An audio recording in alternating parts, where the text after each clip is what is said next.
Hi, everybody. Welcome to SEPI webinar series. I'm Shigeru Iwakabe, and I'm a current president of SEPI, the Society for the Exploration of Psychotherapy Integration.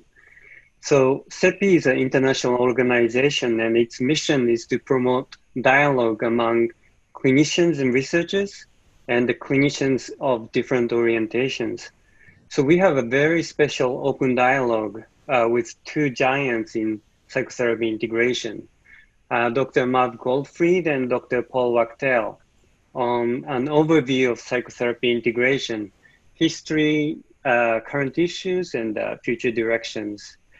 I was going to give you introduction of the two, Paul and Marv, but it's going to take a long time to list up all the books and articles and distinguished awards that they received. So I just want to say one thing, which is that SEPI, such a big international organization, started about 40 years ago from the conversations between Paul and Marv. So this dialogue that we are having is kind of how SEPI started. And so, I'd be very interested to hear what they're going to talk about. Although Marv and Paul are the co-founders and the living legends, but their ideas never seem to get old. Marv's articles from 1980s is still the important paradigm for many psychotherapy researchers. Paul's books from 1970s and 80s, when you pick them up, it feels like it was written yesterday or will be written tomorrow. So I'm very curious as to say what they're going to talk about. And we have two moderators, very important members of, integrative members of SEPI, Tracy Prout, who is the chair of Communication and Publication Committee of SEPI. Hi. And thank you, Tracy, for preparing and all the, the backstage of this this webinar series. Much thanks to you. And then Alex Vaz, who you might remember from the very first webinar he presented on deliberate practice, and he's from Portugal. He's the editor of the Integrative Therapist, our newsletter, and he's also a host of the Psychotherapy Expert Talks on YouTube, which is a great series of interviews with psychotherapy researchers and main figures of SEPI. All right, I'm gonna give baton to Paul and Marv and Tracy and Alex. Great. I'm just going to say a few words really briefly about how the webinar is going to work. So we really want this to be a conversation between Paul and Marv. Alex is going to be introducing some questions about psychotherapy integration to kind of kick off the conversation. I'm going to be monitoring the Q&A section. So if you are attending the webinar and you have questions that you want to ask of Paul and Marv, please write them in the Q&A, and I'll make sure to get as many of those out there as possible and ask our panelists. If you are having technical issues, something's going wrong, you need help with something, please use the chat feature for any tech issues. So just once again, the Q&A for questions, the chat for tech issues, and I will be checking that and trying to help you out. I've now shared our polling results so people can see that. And I just want to encourage everybody to think about joining SEPI. It's a great organization. And without further ado, I will let Alex and Paul and Marv take it away. All right, thank you, Tracy. And thanks everyone for being here. I want to echo everything that Shigeru just said. I speak for myself for having been incredibly influenced by Paul and Marv, as many of us have been, and we definitely stand on the shoulder of giants. So it's a huge honor to be here today. I brought, for sentimental reasons, my copy of 1977 Psychoanalysis Behavior Therapy, which as an undergraduate student exploded my young mind. And I have my printout of Marv's papers over there as well. And in preparation for this talk, we really, I don't know if you guys would agree, had a hard time picking the focus, in the sense of we could go with so many places in so little time. And as integrationists, we want to think to the future, but also honor the past and integrate both. So I'm going to throw out the first question, starting a bit more with the past, and then we can move on into the future and current issues. But maybe I'll start with you, Paul, if that's okay. Sure. One just starting question would be, how do you feel that the movement of psychotherapy integration has evolved over the years? Because of course, integration has come to mean many different things in different stages of its development.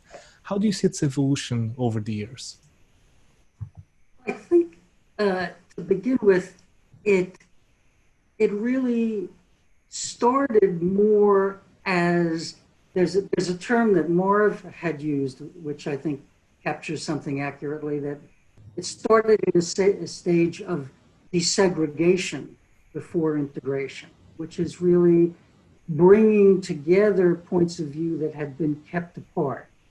And in particular, my own concern, and I think in many ways the initial large amount of CEPI focus, was particularly on psychoanalysis, or the broader psychodynamic view, and behavior therapy, and then cognitive behavior therapy. I think two particularly important things that have changed is, one, there's less focus, I think, these days on simply putting together discrete orientations. How does psychoanalysis and behavior therapy fit together? And more in looking more broadly at principles and processes that overlap many of the different orientations, but are somewhat specific to one or the other, and bringing them together rather than putting together discrete, full theories. And I think the other thing is that as CEPI has evolved, its focus has moved beyond just the psychodynamic and the cognitive behavioral, and there's a very strong representation of the whole range of humanistic and experiential and emotion-focused approaches, and somewhat less, but a still significant representation of systemic points of view.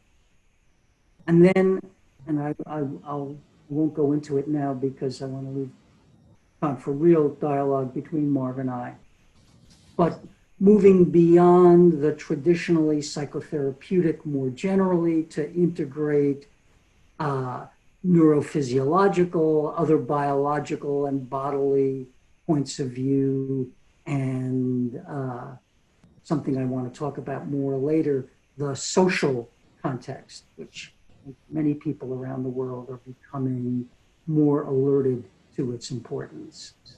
I'll stop there.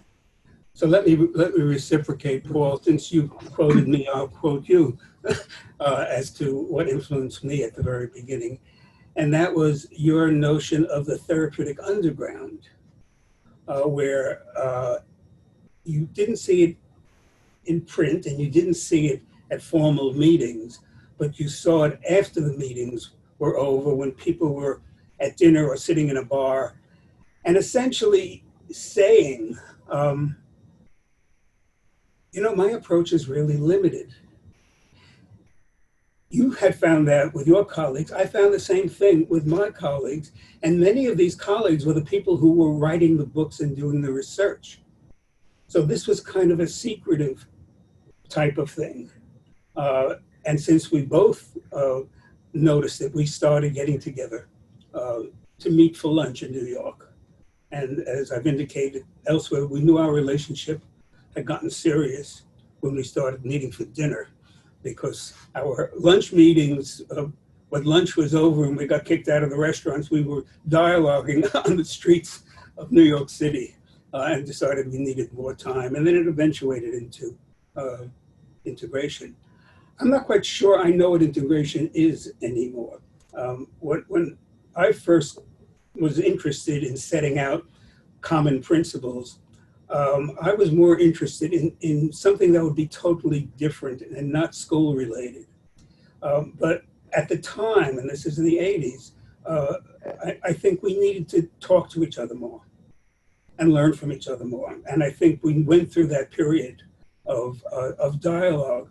And the interesting thing about CEPI, and give a little pitch for CEPI, is that it's one of the only conferences that I have gone to, or one of the few conferences I have gone to, I should say, where the panelists were interested in learning from the other panelists. And that after a presentation, the panelists will have learned something either from each other or from the audience. So it was a collaborative effort. And then I'll just make one more point that I'm delighted, Paul, that we agree that the time may be right to look for principles and processes, because this was something that I emphasized a while ago, and I was not able to get agreement on that. Yeah, and I think, just underlining something that Marv said, I'm particularly pleased that we did structure this as a dialogue, because that's in many ways, for me, the essence of CEPI, that it is one of the few places where I go where people are listening to each other, not just presenting to others. And Marv and I both agreed that we wanted to start with our responding to questions, not with our doing even a brief presentation, because it's part of, in a way, what CEPI is about is deconstructing the idea of presenting, of just, I know the truth and I'm going to convey it to you, rather than a mutual learning, which is really maybe if we thought of what might replace the terms integration, another would be mutual learning. That's part of what we're talking about. Or furthering the field of psychotherapy rather than our school and rather than our personal careers. And I think that's one of the problems that has grown up over the past 40 years that we've been doing this kind of stuff. I just lost a picture of Paul. Tracy, I see you.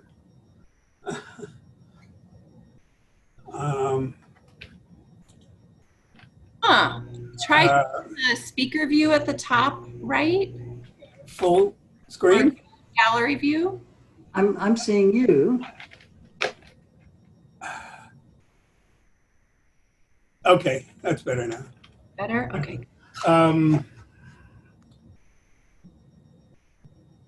Where was I? Oh, I got you again. I got Alex. Yep. Something was... I was going to piggyback on something you were talking, Marv. I don't want to cut your line of thought. Because you did mention something already quite important, I think, about what even does integration mean in 2020. You said you're not really sure right now about what integration means. Yeah. And when you two, you were dating together and you were going out in dinners, the challenges at that time, were very different from integration nowadays. So I maybe want to ask you, what do you think, how it has been the evolution of the challenges in even the meaning of psychotherapy integration along the years? What does it mean to be an integrative therapist now compared to 30 years ago, for example? Or is it any different? Well, the term integration is kind of interesting in the sense that since we've been using that term in the 80s, and then probably other people have used it as well, the term has grown in popularity. So if you look under books in Amazon, you will find hundreds and hundreds of books with the title Integration, which says that the meaning is not really precise. So some people have become integrative therapies because that's the way they get certification in certain countries.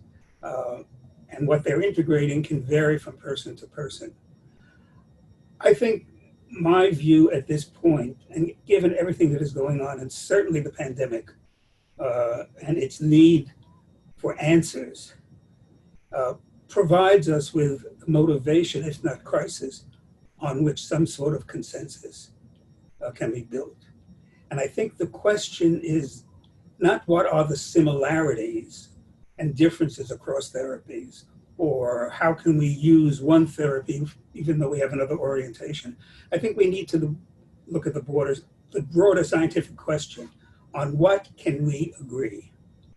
After over 100 years of therapy and decades of research, I think there are phenomena about which we can agree. And I think we need to start building that up from the bottom. So I think here, just to make life a little interesting, because if we sort of blandly are agreeing with each other constantly, this won't be a very interesting webinar. So here's one place I think where I do disagree with you more of a bit, in the sense that I do think there are many more underlying agreements masked by different vocabularies. But I think that in some way, my own preference is not so much to pursue a consensual agreement, because I think that can often lead to just vague generalities, and that a cousin of what we're talking about, I mean, we're trying hard here to have some disagreements against a background where we're fighting against how much we do agree. So that in my objection, so to speak, I nonetheless think the principles and processes that are essential for change could be viewed as that's what the consensus is.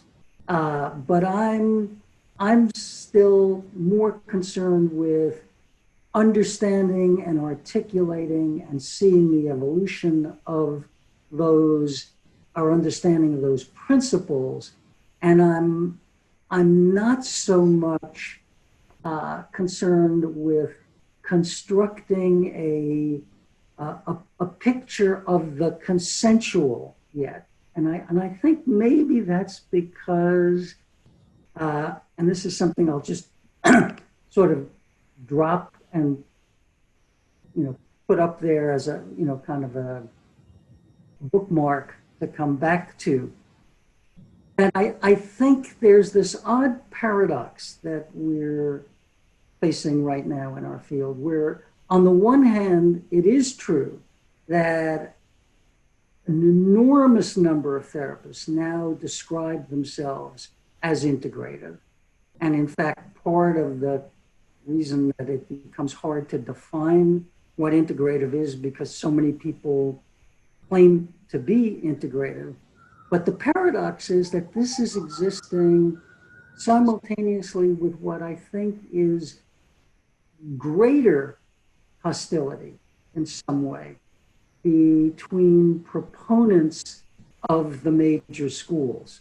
So that when I look at listservs, whether they're psychodynamic listservs or cognitive behavioral listservs, they're filled with contemptuous venom, really, toward other points of view, to an even greater degree, it seems to me, than was once the case. So we're sort of dealing with both of those at once. Let me just address a couple of the points, starting with the last one. I totally agree. And I think it was John Norcross who characterized this competition as dogma eat dogma. And I think it has increased. And I think it's a function of individuals who, from my point of view, may be more interested in furthering their career than furthering the field. I remember years ago, we were very, very dedicated into furthering the field. And as it's developed, and certainly within behavior therapy and CBT, we've now fractionated. And in other schools of thought as well, including psychodynamic and experiential. And there are a lot of individuals who are heads of these schools that belong to a very unique organization called AAM, and that stands for Association for the Advancement of Me. And I think they're more interested in furthering their schools of thought. And I think to some extent integration has, the integration movement has furthered that. This other point that I want to go back to was your earlier point on language. And then you wrote, I think it was, I don't know, it was very early on when you spoke about X-rated terms. Was it in your first book? Right. Yeah. Okay, X-rated terms, where if you use a certain term, like ego strength, then if you're CBT, you have an adverse emotional reaction in hearing this. It goes beyond just the emotional reaction. I think we use different terms for the same thing. And one of the problems that we are encountering, both you and I right this minute, is I think we are using language rather than clinical material. And I can give an example of a common language that could, well, first let me give an example of dispersed languages. So a principle of change that I think is important is that the therapist provides information to the client, either directly or indirectly, so they become aware of things that they have not been aware of. And then you call it insight.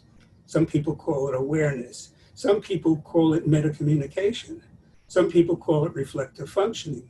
Some people call it decentering. Some people call it observing ego, which of course creates enormous confusion in the field because we are talking about, I think, the same thing, of working with the patient so they can see something about themselves that is problematic and that is in need of change. So the question is, are we in agreement on that point? Well, you know, it's interesting. When I think about, if I tried to trace what led me to move from my original psychoanalytic training and point of view to want to integrate first behavior therapy, then CBT, then... Well, I have an explanation for that. What's that? I have an explanation. It's social reinforcement. Because every time you became more behavioral, I reinforced you by becoming more psychodynamic. Well, that's also the mutual influence that I'm very much interested in. It's systemic. But what motivated that for me, in a way, was a sense of the limits of awareness, that of the limits of insight. Not that it's a bad thing. Obviously, insight is a good thing. Awareness is a good thing. But if I were to track the trajectory of my own evolution as a therapist, and what I have found most interesting at CEPI meetings, it's been an increasing focus on the experiential, on procedural learning rather than semantic or declarative learning. I know Marv and I were on a panel together, so again, I'm not really disagreeing that much because we were on a panel together on the corrective emotional experience, which is one part of that experiential learning. And I know Marv regards that as really important also. But I think for me, maybe especially, I think in a way, if I can make an interpretation, if you will, that my trajectory came from an awareness-centered approach, the insight focus of a psychodynamic, so that I was especially reaching out for the directly experiential. Marv, in his career, although he had earlier psychodynamic training, he was basically a behavior therapist who then became one of the pioneers in CBT. So he moved in a way from behavior therapy, which is a more procedural, experiential approach, to integrating the awareness that came with the cognitive. So he's moved in that direction. I've moved from the awareness to the experiential. There's a lot of overlap, but I think that may be part of where we're highlighting different elements. But Paul, when you're using experiential, you're essentially talking behavioral, and it's the behavioral procedures, which is what's observable, and the experiential is what's going on within the skin of the patient. But we don't talk about experiential in behavior therapy or CBT. Not that it doesn't exist. We focus on the external procedures, so it's exposure. Now, when somebody is exposed to something that they're afraid of, obviously there are experiential components of emotion, of I can't believe this is going on, this is not going to work, all kinds of things. And which is correct, which is the truth? Well, obviously that's a ridiculous question. They both exist, and the extent to which a therapist knows both the external procedures and the patient's experiential mode of thoughts and feelings, I think that makes for a better therapist. And that's what I would consider something we should agree on, or we can agree on. Tracy wants to. I want to jump in. We have so many great questions coming in, and a bunch of them kind of speak to a similar point and sort of what you guys are talking about now. So I'm just going to read little excerpts from a few different questions that I think are related. So your friend Jerry Davison asks, some people argue that advancements in science are enhanced by pitting theories against each other rather than looking for commonalities and ways to integrate. And then he just says, can you comment? But before you comment, I want to give a couple other points that are, I think, related. Victor asks, has the evidence-based psychotherapy movement contributed to the advancement of psychotherapy integration? And then the last 2 points are related also. So someone's asking about how do we make peace between tribes? I hear contemptuous, disparaging themes at ABCT conferences on the one hand, talking about dynamic therapies as if there's been no change since Freud. And from dynamic people, on the other hand, complaining that CBTers just want to treat patients like animals who need to be trained. And then a graduate student asks, do you have any advice for graduate students who are excited about integration and exploring the unique value of each framework, but in this dogma eat dogma climate, where it feels quite unnerving to raise psychoanalytic ideas in CBT circles and vice versa? So all kind of points about tribalism and siloed perspectives and the role of evidence-based psychotherapy in psychotherapy integration or not. Let me comment on the first point, and the others are kind of ancillary questions, and that is the role of theory versus the role of was it principles or processes, common processes. The role of theories. I was influenced as a graduate student by a 1950 paper by B.F. Skinner. And basically, he was saying that theory, the title of the paper was, Are Theories of Learning Necessary? And he was saying that there are theories of learning that exist. And he didn't mention by name, but he was talking about Hull's theory, the hypothetical deductive model of learning. And then the other competing theory was Edward Tolman's notion of cognitive maps. And what Skinner said was conducting research to prove that one theory is better than another will disappear from view when the theory is no longer in vogue. And I ask students, have you ever heard of Clark Hull and his research and the research of his students? And they say no. Have you ever heard of Edward Tolman? They say no. have you ever heard of Skinner? They say yes. And Skinner made inferences from observable research findings, not to a theory, but to certain principles. So I would argue that principles are closer to the data and are not owned by theorists. And just one final thing, I'm not against theory. I think I'm more wary of live theorists. I guess I am more enamored of theories, but theories always held with skepticism. I come, say, to Jerry's question from my undergraduate background as a physics major.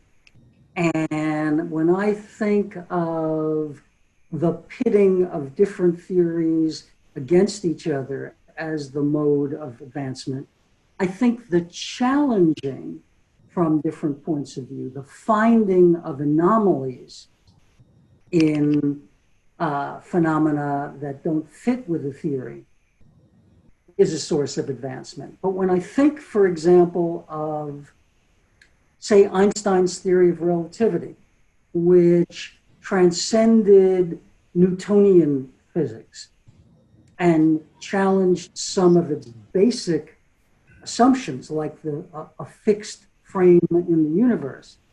Nonetheless, what Einstein was very concerned to do, and the success of his doing it is what made his achievement so remarkable, is he also incorporated almost everything except that fixed framework from Newtonian physics. So that what made the theory of relativity work is that from it you could derive all, like F equals ma, and all of the basic fundamental descriptions of the everyday reality we have that are still describable in Newtonian terms. They had a little tweak in relativity theory, but it wasn't the defeating of Newton. It was really the integrating of Newton into a larger framework. So I think that that is another way that one can advance. Well, if you look at the history of science, you can make a very good case for observations that come from discrete points of view, are cutting edge and come up with a phenomenon that may be very important. So what I'm saying, for example, if you see something in practice clinically, if you see that a person who takes the risk of saying something different in an interpersonal interaction that they've never said before, and that can have a powerful impact. If I see the same thing, if I see research on exposure where fears are reduced by a person anticipating fear but being in a situation where there are no negative consequences, and if you see people like Fenichel, an analyst, saying that, and Bandura, a behavior therapist, saying that, then that says to me that there is a robust phenomenon, because it emerges despite the theoretical or the research or the clinical biases that may exist in coming up with the phenomenon.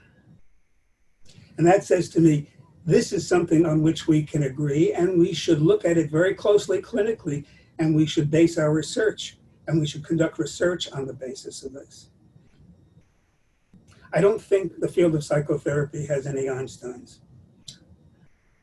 Can I ask a follow-up question? Yes, please do. And also the other three questions from the audience that you mentioned, all were, I mean, I was intrigued by all of them. They could be a whole year's worth of discussions, really important ones.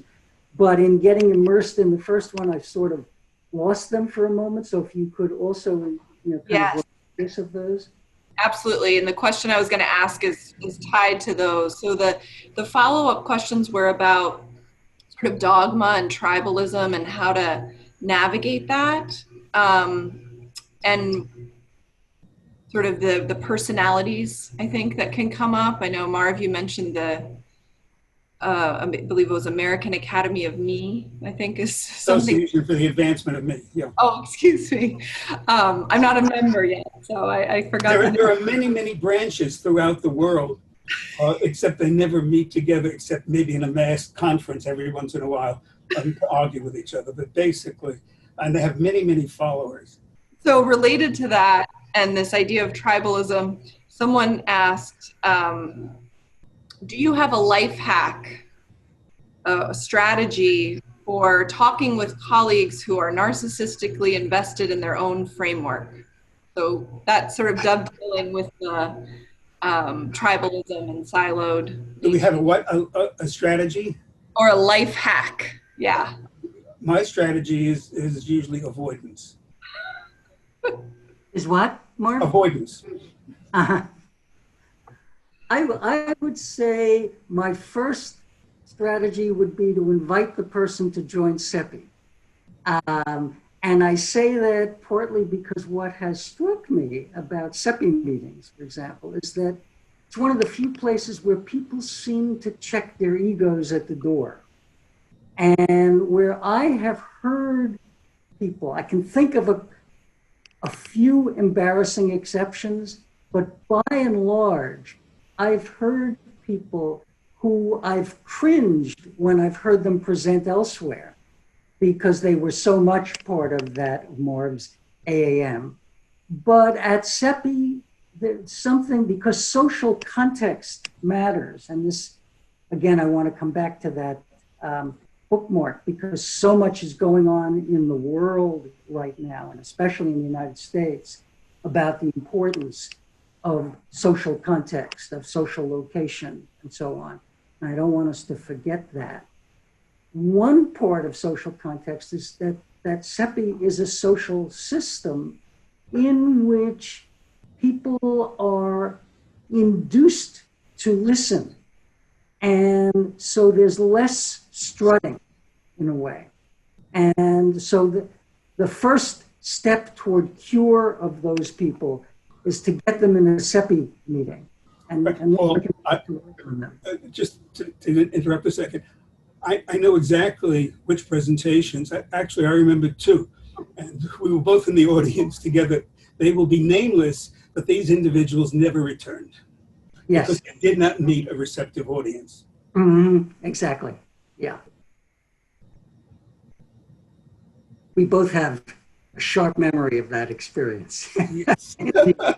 Yeah. Actually, let me see. 3, I remember. Well, afterwards we'll talk. Make sure and see if we have. I bet you we do have reliability. I once gave a grand rounds at a location, and then I mentioned something about people belonging to the Association for the Advancement of Me, and I said I had 2 people in mind, and I said I don't want to mention the names. Maybe at lunch. So they called me to that at lunch, and they said, "Who were the people?" And I was very reluctant to say, but the people at lunch identified them without my prompting. Mm-hmm. So they may be aware of the differential impact on people. So my strategy again is avoidance. And I enjoy talking to people. I think just to sort of further follow up on the question that Tracy posed, which is a distillation of audience members who we want to be responsive to. I think one of the ways to begin to do that is relates to something Marv said earlier, and I had alluded to about language. That finding common ground, that in a way, just the way with a patient, you don't succeed very well by just challenging their reality, even if you think they're off. You have to join and sort of expand from within. So that I, for example, I have found that in talking to sort of rigidly held psychodynamic views, I can often, by leading them through the importance of insight being emotional and not just verbal, we can get to a point where they actually often can see an overlap between psychodynamic interpretation and the experiences or procedures that CBT people describe as exposure. That a good interpretation almost can be defined by the degree to which it promotes exposure. But on the other hand, what the psychodynamic brings to the CBT coming from the other end is what the person needs exposure to.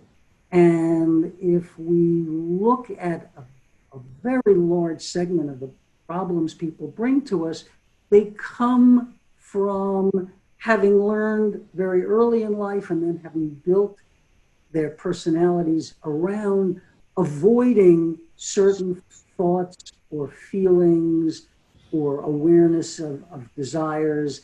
And they need not just to have that pointed out the way a purely insight focus would be, but to re-experience it as safe to feel a tender feeling, an angry feeling, a wish for affirmation, whatever it is. So there is that overlap, and the more people can see that the other side is not as much another tribe as they have conceived of, but that there is this overlap, then it becomes more possible to hear. So that would I agree with everything you said except one thing, and the use of an X-rated term. Which one? Which was probably unconscious on your part. You use the word interpretation. CBT people don't interpret. They have the person become aware of cognitive distortions. So, but everything else that you said is exactly to my thinking. Years ago, you served as a consultant for us when we had this project of comparing psychodynamic therapy with CBT. And we needed to know what to code. Basically what it was, if you recall, was we were coding what the therapist was focusing on, whether it was the thoughts, the feelings, the behavior, various kinds of things. And then you said there's an element that we are missing that we need to include in order to have this common coding system or common language to compare these two orientations. And it was motivation, intention. So we included that. And if we could have my first slide, I want to use this as an illustration of what you just said, a coding of what you just said.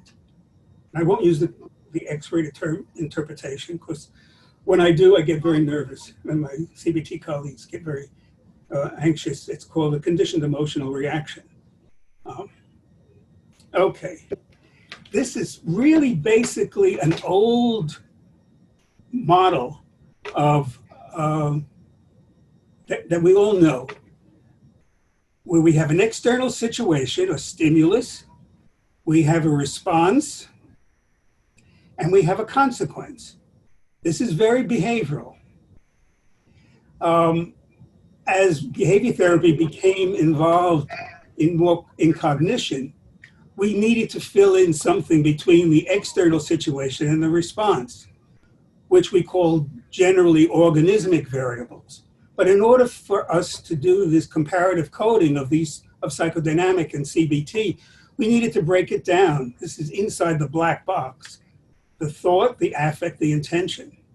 And then there's a response and the consequence. And then we added this on, self-evaluation, because we just see it so often. And there's so much research on self-efficacy that we had to include it. So this is a way in which I supervise my students so they can do a case formulation. So let's get the next slide.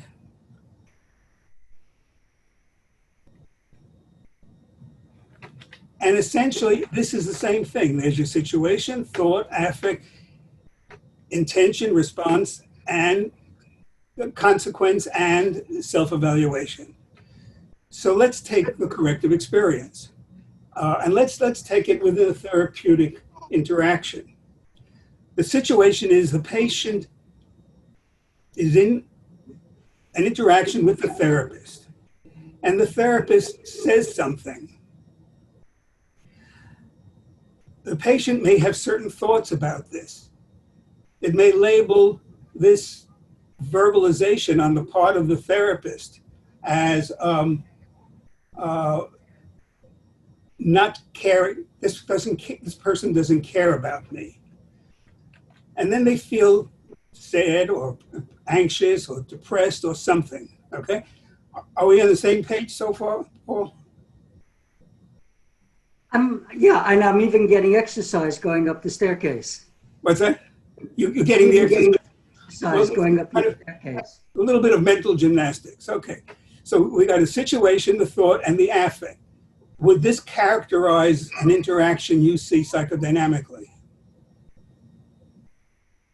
so far? I think there would be anything in that a psychodynamic therapist would object to, but the question might be, well, first of all, the questions would come up around what are the intentions, what are... No, wait. Let's just take it one step at a time. Well, are there instances where a therapist says something, the patient labels that comment in a negative way based on a distortion, based on a past, and then feels a certain emotional reaction? Is this consistent with a psychodynamic interaction? I would say not fully, partly because this places thought before affect. Okay, good point. And from a psychodynamic point of view, and right. I think it's consistent with a lot of the kind of research that Les Greenberg has done, the kind of research. No, I agree. So let me just say that affective thought, and these all are filtered through, to use a term that would bridge psychodynamic and cognitive behavioral, filtered through schemas, that it isn't just a thought that occurs. There's a pre-existing... Paul, I agree with you. The reason it's this way is because if it wasn't this way, it would not spell staircase.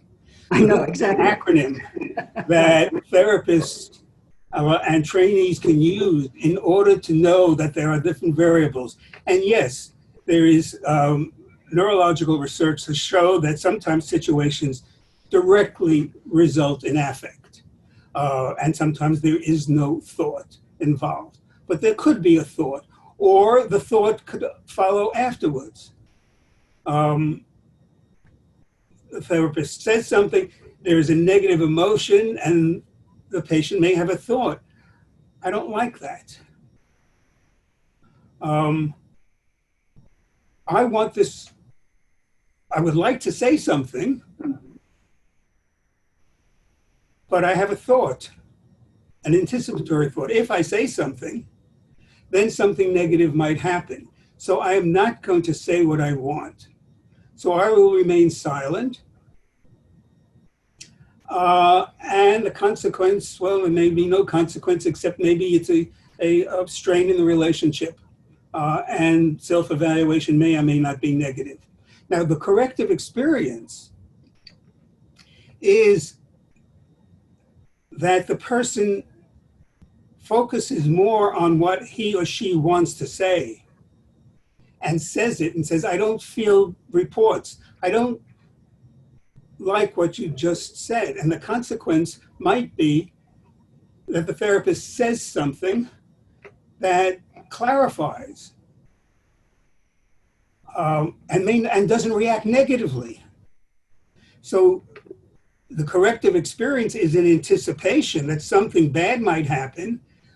The person, for some reason, takes the risk, maybe because they have become aware and they have insight that this is not good for them. They take the risk and nothing bad happens, and they may feel good about themselves. Is this consistent with a psychodynamic corrective experience? I'm not saying does it explain everything, but well, can we agree on this or not? Overlap, but I would say, you were alluding earlier to some things are getting sort of smushed into the acronym, and I think in some way acronyms are nice, but if you also have instances where the acronym wags the dog, so to speak. So can you give me an example? That things are not, first of all, in my view, quite as sequential as No, I agree with that. They're not sequential. But again, there's constant back and forth and feedback.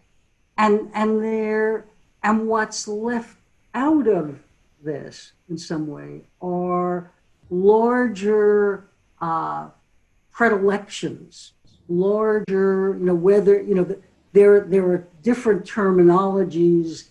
Psychodynamicists use, internalized objects, all sorts of things like that. We can leave that out. Those are indeed X-rated terms.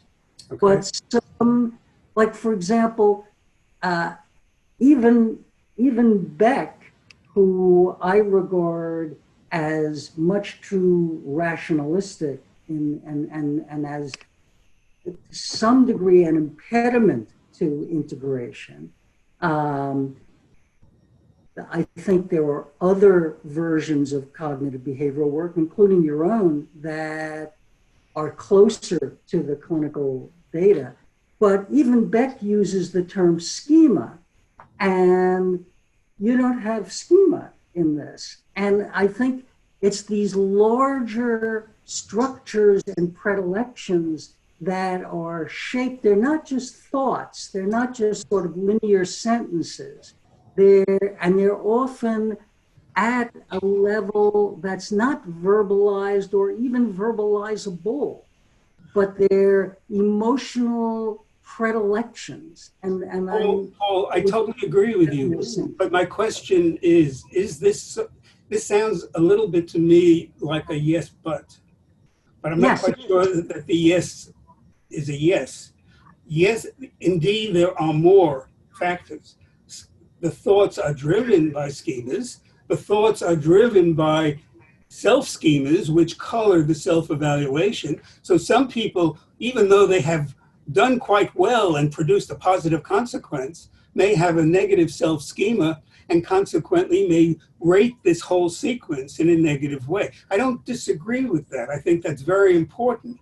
But is this anything like a psychodynamic case formulation? At least, does it seem similar to a case formulation, even acknowledging there's more? I would say it has overlap, but it, to me, also is significantly different. That doesn't mean it's not as good. It doesn't mean one is better than the other. But where is it wrong? It's not complete, but where is it wrong? Is it something on which we can agree? What worries me about it is that we can also agree that the sky is blue and the grass is green, but that doesn't enable us then to sort of proceed usefully. It's general, it's true as far as it goes, but I think part of, I think there are, to some degree, part of what we're talking about is not just theories, but sort of cognitive style differences, that this, for me, is too schematic. To this, then this, then this, then this. I believe that human behavior is lawful. I believe the therapy change process is lawful. In my, I just want to add, it's one of the weaknesses in my thinking also, in the sense that, you know, when you and I were planning how would we construct this dialogue, we wanted Alex to be sure to also include challenges and problems and where does it become difficult to integrate. And I think if I look at myself, my own predilections toward certain kinds of complexities, reciprocal influences, listening, understanding, absorbing, integrating, can also be a weakness. And that in some way, a more schematic way of approaching things like this, there are times it would probably improve my work. But it is different. It doesn't feel natural to me to think in that kind of sequential way. Well, change is often makes people feel differently. So the fact that it feels different doesn't necessarily negate it. Would you agree that some people with interpersonal problems, their difficulty is mainly how they interpret other people's comments, and other people, their responses, how they behave, produces negative consequences? That these are two separate dynamics, to use your term. I would say they're two very much interrelated dynamics. Yes, they're interrelated. But if you needed to supervise a graduate student and you wanted to make some decision of what they should interpret first before interpreting the other, could you conceive of them benefiting from, well, maybe we need to talk about how they are reacting and how it's negatively impacting others. And then maybe at a later time talk about the response being due to some emotion, that they're annoyed, and maybe that response has to do with how they interpreted the other person's behavior. Could you see this as, it's schematic? Yes. It's intended to be schematic because this is kind of what I would think is being the common language for a case formulation on which the complexities can be added. Yes, certain thoughts are a function of past behavior. So if a person was abused early on in life extremely, they're going to tend to interpret certain kinds of behaviors in a certain way. I'm not negating that there's no history. I'm just saying, is this at all anything on which we can agree? Well, there's at least two parts to the question in terms of how I would approach the supervision with the case. Again, certainly there will be cases where one or another facet of this basically unified, reciprocally self-maintaining pattern, one part of it might be emphasized more at one moment, one part at another.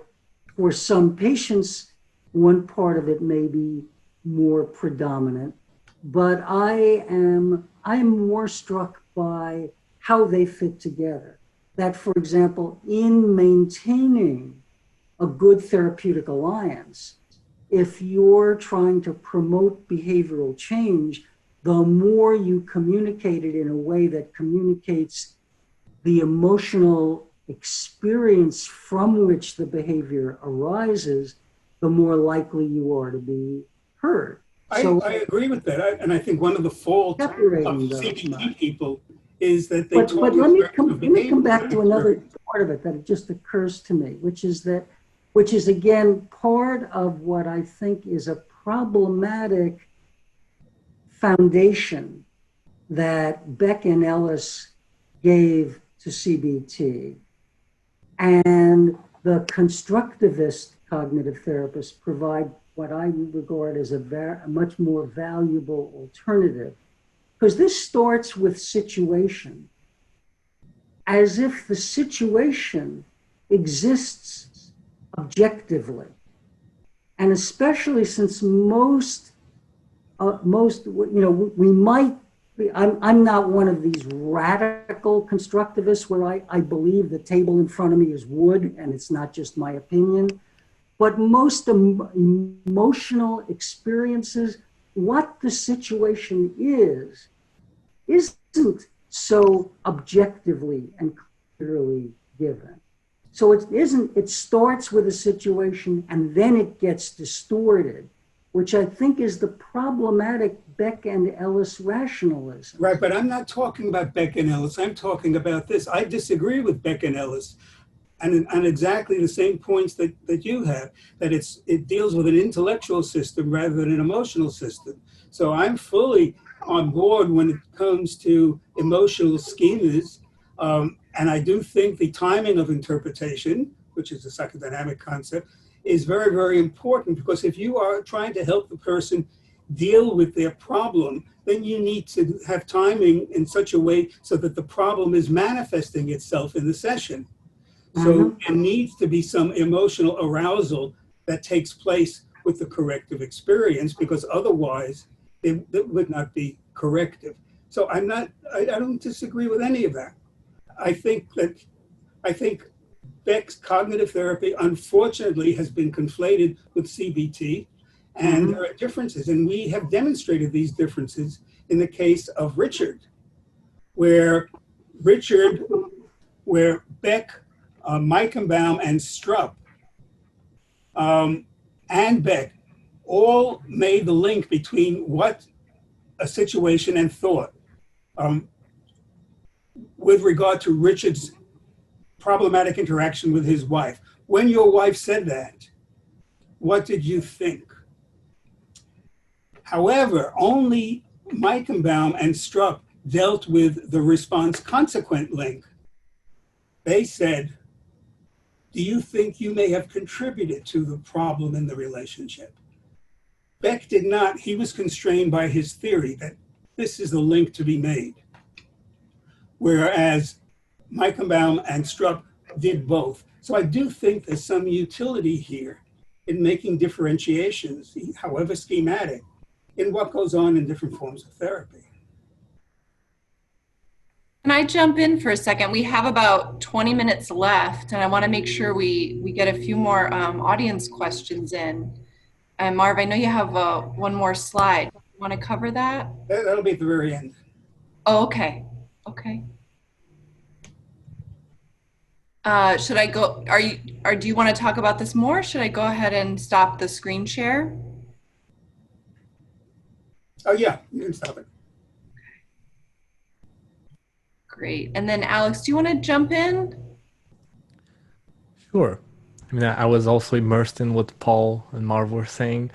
Maybe kind of a segue, because I think what just happened is like a beautiful example that fortunately we got, congratulations everyone, to a point of possible disagreement, at least what's possible within this context. And maybe I want to bridge it with another, let's see, possible point of disagreement. And it starts with the name SEPI. There is a letter there that I find particularly interesting that we might get you to discuss. And it's the E, right? The exploration. So it's called the Society for the Exploration of Psychotherapy Integration. My suspicion is that you might have a different relationship to the word exploration. Now, I would like to invite you to talk. Are we still at an exploration phase? Is it supposed to ever end the exploration phase? Or do any of you think that we've reached the end of exploration and want to move on to something else? How would you like to comment? Some and maybe people have said, stop exploring. It's time to find things. This was my original idea back in the 80s, and it was premature because there were too many other dialogues that took precedent. If you look at the sociology of science, you know that science, in mature sciences, are made up of two components. One, an agreed upon core, which is usually based on findings, and the second, the cutting edge. And grants, prestige, promotions, fame are made of contributions to the cutting edge. The problem with the field of psychotherapy, having gone through all these name brands, Freudian, Sullivan, Jungian, and now alphabetic brands, CT, CBT, CBAS, etc., BA, is that we are on the cutting edge with all of this, and we are spinning our wheels because the reward system is for the cutting edge. So we have to buck the system, from my point of view. We have to get people who are courageous and brave. Hopefully some of the people listening or watching our dialogue here, to do what is needed rather than what is hot. And also, I know, Paul, you can certainly speak for yourself, and you have quite eloquently. I feel that it should be more the Society for the Evolution of Psychotherapy Integration, or for the evolution of at least a core. Not to say that people do things differently with different people, but those are the methods of implementing the agreed upon core or process. And that's researchable. And that could also be a function of who the patient is. And some methods of implementation of a common process may be better than others. And that's where research should lie. I think I'm less concerned with the name of CEPI per se, but I think for me, both exploration and evolution seem important. I mean, clearly, we don't want to be exploring in a kind of just endless turning pages and not moving. We want it to move forward, which is, I think, what the evolution implies.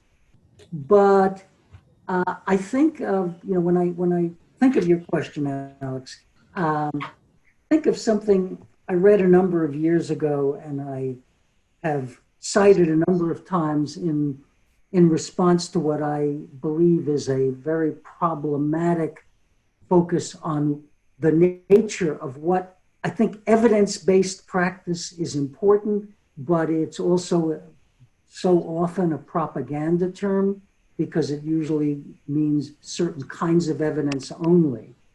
And I think of an article by Jerome Groopman, who's a very distinguished cancer researcher at Harvard Medical School. And he was talking about the guidelines in medical treatments, in supposedly, harder science medical research. And those guidelines, and it makes me really see red when APA issues guidelines as if this is now the truth. Those guidelines, I think within 3 years, 15% of the treatments that were recommended as the best scientific treatment turn out to be ineffective or harmful. And within 10 years, 50% of them do. So I think we need to be continually exploring that. The moment we think we've gotten there, we're really in trouble. So the exploring and the evolution or advancement part, to me, sit side by side. I don't want to have to choose between one or the other. I want to explore for the purpose of advancing, but I don't want to advance, at the cost of exploring. The notion of research, and I mean, you get a kick out of this, Paul. My notion about research and practice reflects a wish and a fear. The wish is that therapy will be based on research. The fear is that therapy will be based on research. Because the kind of research that is sometimes done, like clinical trials, and Barry Wolf and Barry, this is when he retired after 22 years at the NIMH, and we published a couple of papers saying this clinical trials with DSM diagnoses is very definitely a move in the wrong direction. The research, there's all kinds of research. And behavior therapy, as I remember back in the 60s and 70s when us young Turks were pushing it, the research that we were looking at really was basic research on human behavior, on learning. At the time it was on learning. Now we have research not only on learning, but also on cognition, on behavior, on emotion. This is the basic foundation of how people function. If we know how people function, then that is certainly important when we want to do something to change their functioning. I don't think this is salient now. This was a major break in the paradigm of how therapy develops. The Freudian paradigm was, and the experiential was based on clinical observation and experience. I think the advantage is to have both, and that clinical observation and experience in good science is the context of discovery. And if you see it clinically, and then if it also shows up in research, then I think there's a real good phenomenon there. I think both are needed, and that certainly is one of the objectives, missions of CEPI. And I'm very much in agreement with that. I want to jump in with a question from an early career person, Katerina, which dovetails with what you were just talking about, Marv. She says, how can we start moving from semantics, start moving from language difficulties and semantics? If we operationalize psychotherapy integration from an evidence-based point of view, wouldn't this be a positive point for training in psychotherapy, more effective psychotherapy, and ultimately to our clients? I have found several times a stigma about calling myself an integrative therapist, as this can be very vague. As a therapist in early career, I would like to start seeing a bit more influence of the integration movement in practical terms. We know that integration can work very well clinically, but I'm not sure if we are actually evidencing this in a helpful way. I totally agree. I think our clinical training and supervision is 20th century. There are people such as Chris Moran, Catherine Eubanks, Mike Constantino, James Boswell, that are on the forefront of new training modules that are based on evidence. And it's cross-theoretical and it's cross-diagnostic. So if you see a lack of motivation in a session, and that becomes the marker, what does clinical observation and research evidence have to say about that? Is there a consensus of what to do? And if there is, then this becomes a bottom-up method of training new therapists by taking a lot of these situations, clinical situations or markers or choice points in therapy, and bringing clinical and research evidence. The same with a rupture in the alliance. If a good clinician detects a rupture in the alliance, and that can be defined specifically, and it has been, and Moran and Eubanks have a book that just came out from APA on this. This is a good way to train, and it's evidence-based. And what's the orientation? Who is it owned by? No orientation. No ownership, except therapist ownership. Yeah, I think Katerina is asking a really important question. I think part of why integrative therapists can feel on the defensive around issues of evidence is because the concept of what it means to be evidence-based has been so both politicized and sort of narrowly and blindly approached. I think for a variety of reasons, it implicitly has often been equated evidence-based and randomized controlled trials. And I think, Marv alerted us to the problem in that equation just a little while ago, and I just want to elaborate on that. I think the idea that randomized controlled trials are the essence of evidence-based practice in our field in particular is really problematic. It's borrowing from a medical model that for decades CBT said it was opposed to, and then began to embrace, and Marv is an exception to that. The idea, if I'm going to a doctor, I would, and he's prescribing a drug for me, yes, I would very much hope that that's a drug whose value has been validated in a randomized controlled trial.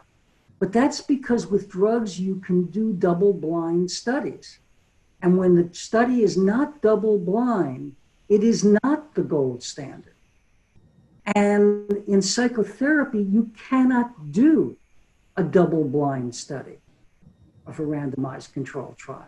And there are a host of other ways to base our practice on research. One very, very important that Marv was mentioning earlier is a whole enormous body of basic research that supports certain principles, certain ideas that we draw upon as therapists. The enormous body of research on extinction, on exposure, a whole bunch of things that are not the randomized controlled trial of a particular version of it with an acronym, but the process. And then in addition, a whole range of ways of doing systematic research on using process models, process outcome models with recorded material that is not just reliant on the therapist's selective memory of something. You can have independent observers look at it. You can see what are repeated sequences. It's not proof positive, but neither are RCTs in our field, which have they're enormous Swiss cheese of holes, randomized controlled trials in psychotherapy. They're one useful complement. I'm not saying we shouldn't do them at all, but the notion that they're a gold standard, that's how you measure it, whether something is evidence-based, is so remarkably illusory that I think that's why integrative therapists can feel on the defensive, because it's much harder to do a randomized controlled trial on a more complex therapy because more variables enter in. There's more room for contamination, but there's always contamination in any but the simplest form of randomized controlled trial in psychotherapy. So if we understood that, I think we could then begin to try to put our efforts on a more solid research foundation. I think the solid research foundation is something we have forgotten about. And I think it's been eclipsed by randomized controlled trials. Mm-hmm. Why?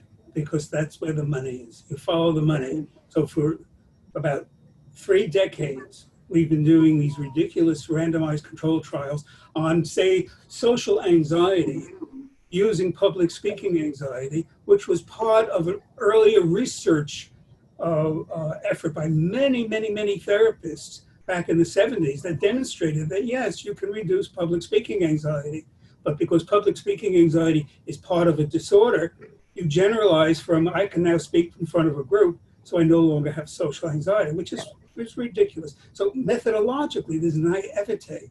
And then people who come up with still another form of treating depression. and we compared it to a waitlist control, and wow, it's better than a waitlist control. Some therapy is better than no therapy. And yet, if you can give a nice acronym and abbreviate it and get enough people to follow it and give workshops on it and write a manual, and book publishers are in business in the same way that drug companies are in business. They have to put out drugs, whether they work or not. Publishers have to publish books, whether the books are advancing the field or not. So there's a big systemic problem that we are up against. It's going to require a lot of dedication of young professionals. Neither of us, Paul, are going to change the world. Right. Hopefully we can change some of the people. I would just like, before we stop, to sort of take off from just one thing that Marv said, about big systemic problems. I tried to introduce that earlier. We didn't have much chance in the context because we had other rich things to talk about.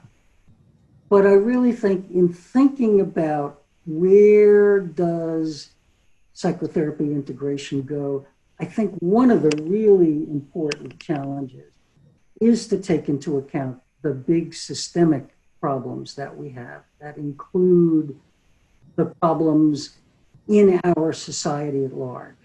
And how do we incorporate into the efforts we have developed so far to help people, which have great value and great validity, but need to be expanded to include the enormous percentage of the variance, if you will, in human suffering that comes from social circumstances, from inequalities, discrimination, a whole range of things like that. And to think about how the principles, the methods we've developed can be applied to those issues, and how our work with individuals to take account of those issues. It seems to me that that's one of the really important challenges that we face at this point, and it's a challenge we can meet. And I just want to sort of make sure we don't not mention that in what is, in its own right, a very interesting. I can give you an example of that, but I need permission because it'll only upset you to hear it. Yes? Permission. There are some people who are doing cognitive therapy for depression for inner city people so they can change their thinking and be less depressed. That's depressing in and of itself. Mm-hmm. Mm-hmm. That's the tail. That's wagging the dog. Yeah. Yeah, I remember seeing on one CBT website, one where I think it was the Association for Cognitive Therapy, something like that. It wasn't ABCT, it was some other cognitive therapy organization. Probably and the best. It said right centrally on the website that problems do not arise from actual circumstances, they arise only from how we think about them. And, from a certain vantage point, I understand what they were getting at, but that can be used to, tell minorities, there's no problem out there, just think about it differently and everything will be fine. And that, I think, is a very problematic way to Yeah, now you've upset me. You upset me now. Oh, how so? Well, because of what you said. How naive that is. Right, okay. Alex, you want to say a few closing words? I want to say thank you. Nothing to add. I also want to thank you. I mean, we could go on and on until next morning. Maybe we should do it again. Yes, definitely. And, thank you, Paul and Marv, for such a great conversation. And thank you, everybody, for joining us. And by I joining, just the last slide before we go. Okay. Oh, it will be hard for me to, I don't know if I can, let me try.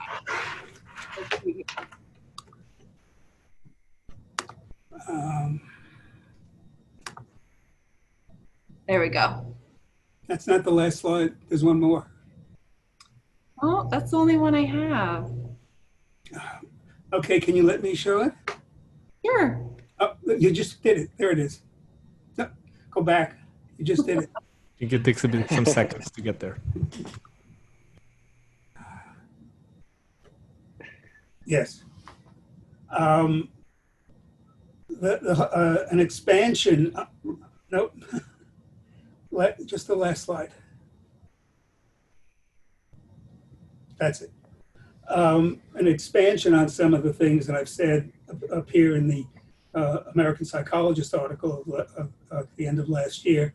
And also, if you want to know more about psychotherapy integration and the use of staircase and for case conceptualization and principles of change, we have a chapter in the Norcross and Goldfried 3rd edition of psychotherapy. So I got my plug in. Thanks. Great. Well, thank you, Paul and Marv. And definitely we would like to have another one. Thank you, Tracy and Alex. And thank you everyone for joining. And if you're interested in having more conversations, please join CEPI. You can find Facebook, homepage, Twitter, Instagram, just access from anywhere. Well, thank you so much, Tracy and Alex. Just one word. Yeah, I just wanted to mention that this webinar is being recorded and will be available on our website, open access for the next 6 months. We should have it up in the next week or so. And then after that, it'll be available to CEPI members. And please follow us on Twitter. We are at SEP Integration. Also, Marv has a great Twitter platform. You can follow him there. And we're just really thankful to all of you who joined us. And especially to Paul and Marv. Thank you for this wonderful discussion. And thank the three of you for putting it together. Thank you all very, very much.